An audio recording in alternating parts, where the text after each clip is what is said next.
আসসালামু আলাইকুম ওয়া রাহমাতুল্লাহি ওয়া বারাকাতুহু। নিষেধাজ্ঞার ভয়ে অবশেষে ডক্টর ইউনূসের শরণাপন্ন হলেন তারেক রহমান প্রধানমন্ত্রী। রাজনীতিতে অসম্ভব বলে কিছু নেই। হোয়াইট হাউস একের পর এক বার্তায়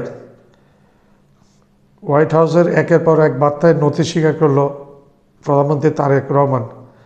আন্তর্জাতিক মহলে করা নিষেধাজ্ঞার ভয়ে বিএনপির বাংলাদেশের অর্থনীতি ধ্বংস হয়ে পড়ার ভয়ে অবশেষে Nobel laureate doctor Mohammad Yunus সাহেবকে প্রেসিডেন্ট করার ব্যাপারে সিদ্ধান্ত নিয়েছেন প্রধানমন্ত্রী তারেক রহমান। বিশেষজ্ঞরা সরাসরি ডোনাল্ড ট্রাম্পের কূটনৈতিক জয় হিসেবে দেখছেন এই ঘটনাকে। জুলাইয়ের বিপ্লবের পর থেকে আন্তর্জাতিক বিশ্ব এবং ডক্টর ইউনূসের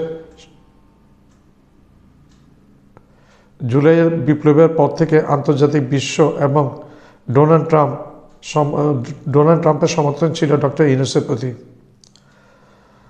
রুমি ফারহানাকে অপদস্থ করা এবং পরবর্তীতে তাকে পাত্তা না দেওয়া এবং শহীদ মিনারে অপদস্থ করা, প্রত্যেকটা বিষয় ওয়াশিংটন কিন্তু সহজভাবে নেয়নি, নোটিশে নিয়েছে ওয়াশিংটন। ট্রাম্পের কথা ছিল ডক্টর ইউনূসকে প্রেসিডেন্ট না করলে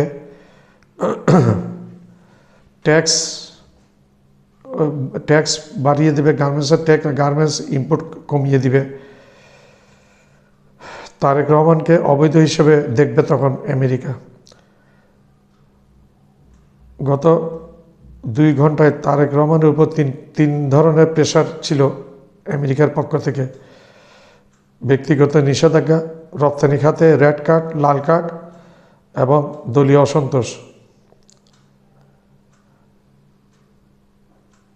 প্রধানমন্ত্রী এমপিদের উপর বিশেষ নিষেধাজ্ঞা, আমেরিকার সম্পদ জব্দের হুমকি এবং গার্মেন্টসের অতিরিক্ত ট্যারিফ বসানো, গার্মেন্টস ইম্পোর্ট কমিয়ে দেওয়া ইত্যাদি কারণে বিএনপি একটি অংশ ভয় পেয়ে গেছে এবং তারেক রহমানের উপর প্রেশার ক্রিয়েট করছে ডক্টর ইউনূস সাহেবকে প্রেসিডেন্ট করতে। ডক্টর ইউনূস সাহেব প্রেসিডেন্ট হলে আন্তর্জাতিক মহলে ক্ষোভ প্রশমিত হবে। তারেক রহমানের উপর যে ক্ষোভটা আন্তর্জাতিক মহলে এখন আছে, দেশে এবং আন্তর্জাতিক মহলে, ডক্টর ইউনূস সাহেবকে প্রেসিডেন্ট করলে সেই ক্ষোভটা প্রশমিত হবে। ডোনাল্ড ট্রাম্প মোট কথা প্রেসিডেন্ট হিসেবে ডক্টর ইউনূস সাহেবকে দেখতে চায়। আর সবাই দিবালোকের মতো স্পষ্ট, বাংলাদেশে যে নির্বাচনটি হয়েছে সেটা যে কী পরিমাণ কারচুপি হয়েছে, কারচুপি করে কোনো একটি দলকে হারানো হয়েছে, বিএনপিকে জয় দেখানো হয়েছে, এটা সবাই জানে কমার বেশি। এবং জাতিসংঘে নাকি একটা রিপোর্ট চলে গেছে এই ব্যাপারে। সব কিছু মিলে তারেক রহমান এখন মহা মুসিবতের মধ্যে আছে। আমার চ্যানেলটা লাইক করবেন, শেয়ার করবেন, সাবস্ক্রাইব করবেন, বেল আইকনটা প্রেস করবেন, সাবস্ক্রাইব করতে ভুলবেন। আবার বলছি, আমার চ্যানেলটা লাইক করবেন, শেয়ার করবেন, সাবস্ক্রাইব করবেন, বেল আইকনটা প্রেস করবেন, সাবস্ক্রাইব করতে ভুলবেন না।